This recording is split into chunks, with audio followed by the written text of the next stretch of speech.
ওকে দিয়ে দেন, আমরা আগে পুরস্কারটা দিই। চাঁদপুরে মেধাবী শিক্ষার্থীদের উৎসাহিত করতে জনপ্রিয় শিশু কিশোর ম্যাগাজিন কিশোর কণ্ঠ আয়োজিত মেধাবৃত্তি সংবর্ধনা ও পুরস্কার বিতরণ অনুষ্ঠান অনুষ্ঠিত হয়েছে। সময় দেওয়ার জন্য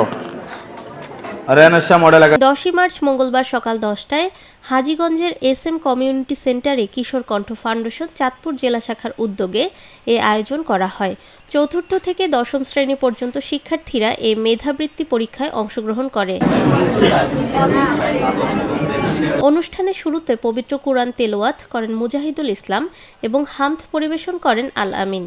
অনুষ্ঠানে প্রধান অতিথি হিসেবে উপস্থিত ছিলেন কিশোরকণ্ঠ ফাউন্ডেশনের কেন্দ্রীয় সাহিত্য সম্পাদক সাইদুল ইসলাম।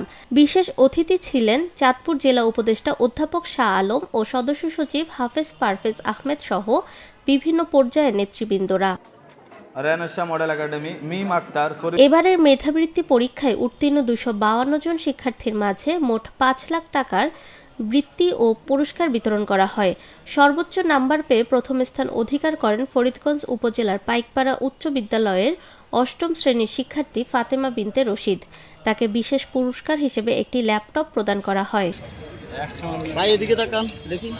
আয়োজকরা জানান, শিশু কিশোরদের মেধা বিকাশ ও নৈতিক শিক্ষায় উৎসাহ দিতে প্রতি বছর এ ধরনের আয়োজন অব্যাহত থাকবে।